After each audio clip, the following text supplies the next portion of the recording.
अस्सलाम वालेकुम नाज़रीन। आज पाकिस्तान तीसरा मैच भी हार गया है और तीसरे मैच के साथ सीरीज़ भी हार गया है।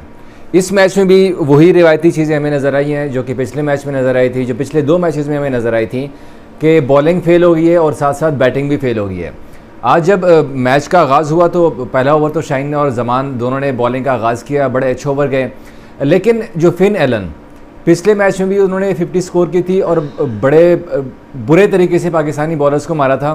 और पहले मैच में वो लकीली आउट हो गए थे जल्दी थोड़ा सा, लेकिन जिस तरह से उन्होंने इनिंग्स का आगाज़ किया था उसको देख के लग रहा था कि काफ़ी ख़तरनाक है। और आज के मैच में भी वैसे ही हुआ कि जब फिन एलन बैटिंग कर रहे थे तो तब ऐसे लग रहा था कि न्यूजीलैंड शायद ईजीली 250 से ज़्यादा का टारगेट देगा पाकिस्तान को। ऐसे ही हुआ, शाहीन ने अच्छी बॉलिंग की है, पहला ओवर उसका अच्छा गया, फिर जमान का पहला ओवर अच्छा गया, उसके बाद हारिस ने जब पहला ओवर किया उसने 2 रन दिए, बड़ा अच्छा ओवर गया। तो तब हम एक्सपेक्ट कर रहे थे कि शायद अब रन्स कम हो जाएंगे, लेकिन फिर हारिस की उन्होंने ऐसी धुलाई शुरू की कि फिर 28 रन हारिस के दूसरे ओवर में उन्होंने लिए। जनाब शाहीन शाह को भी उन्होंने माफ़ी नहीं दी, शाहीन शाह को भी अच्छा खासा मारा उन्होंने। नवाज़ साहब को बड़े अरसे बाद उसको मौका दिया गया था, नवाज़ को 4 ओवर्स में नवाज़ ने भी अच्छी खासे रन दिए, कोई तकरीबन अगर मैं बात करूं तो 44 रन दिए नवाज़ ने, हारिस ने 60 रन दिए 4 ओवर्स में, और शाहीन शाह अफरीदी ने जो है 4 ओवर में 43 रन दिए हैं, सिर्फ 1 विकेट लिया है। नवाज़ ने भी 1 विकेट लिया, हारिस ने 2 विकेट लिए हैं। लेकिन हारिस की इन विकेटों का हमें फ़ायदा कोई भी नहीं हुआ, क्योंकि हारिस को जिस तरह से मार पड़ी है ना, 60 रन दिए उन्होंने 4 ओवर्स में। और फिन एलन की अगर हम बात करें तो आज उन्होंने पाकिस्तान के ख़िलाफ़ इतनी धुआंधार इनिंग्स खेली है कि कई सारे रिकॉर्ड्स तोड़ दिए। एक तो उन्होंने न्यूजीलैंड की जानिब से सबसे ज़्यादा एक इनिंग्स में छक्के मारने का रिकॉर्ड बनाया, फिर उन्होंने रिकॉर्ड बनाया एक इनिंग्स में सबसे ज़्यादा छक्के का वर्ल्ड हाईएस्ट जो रिकॉर्ड है 16 छक्कों का अफगानिस्तान के जज़ई ने बनाया थे, 16 छक्के मारे थे, तो आज उनका वो रिकॉर्ड भी बराबर कर दिया। मतलब फिन एलन ऐसे खेल रहे थे कि जैसे पाकिस्तानियों को खेलना ही नहीं आता, उनको बॉलिंग करनी ही नहीं आती।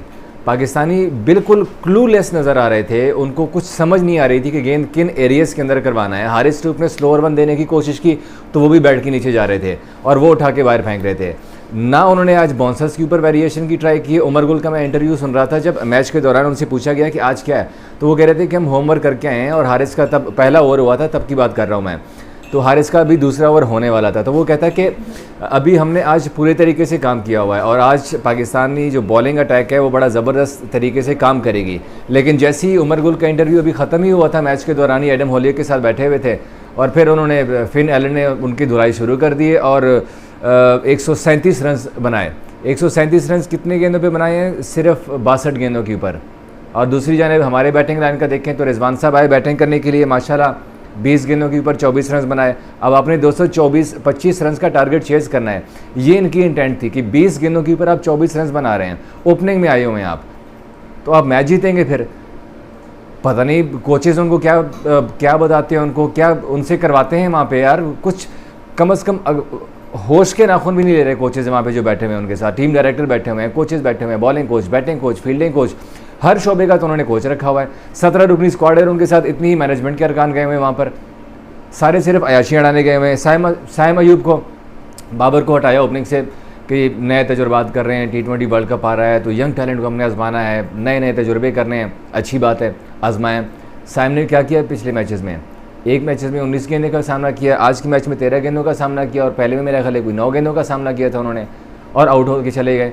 और शॉट्स भी ऐसे बेतुके किस्म के शॉट्स।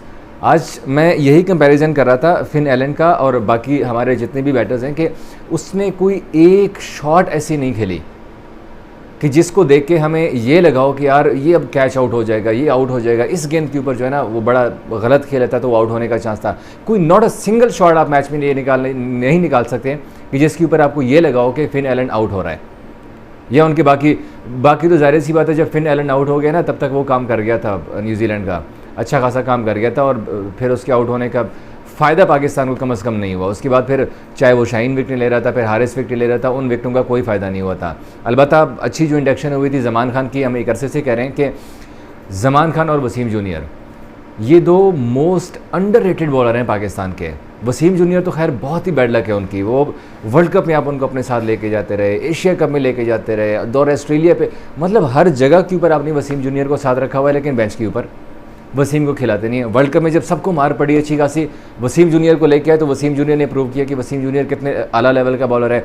आज भी जब वसीम जूनियर ने बॉलिंग की तो 4 ओवर्स में सिर्फ 35 रन दिए और 1 विकेट लिए, सबसे अच्छी बॉलिंग रही उनकी।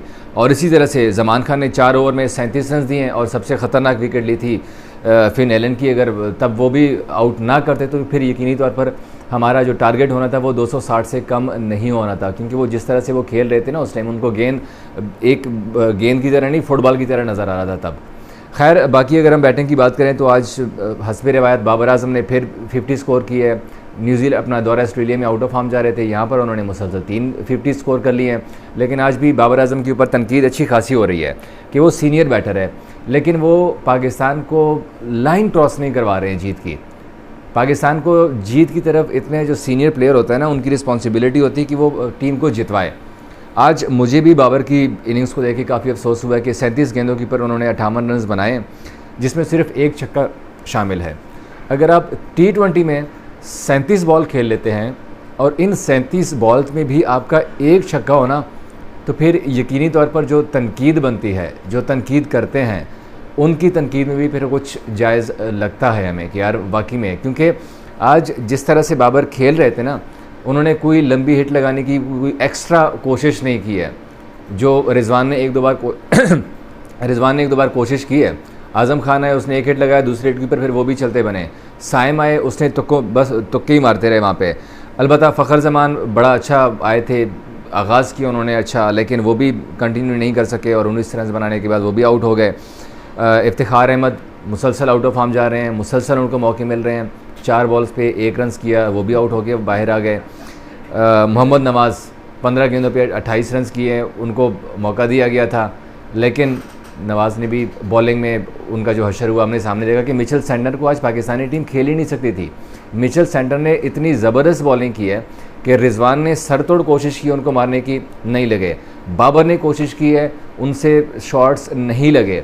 तो मिचेल सेंटर का भी इंटरव्यू था मैच के बाद, उसने कहा कि हम प्रॉपर हारिस रऊफ की तैयारी करके आए थे।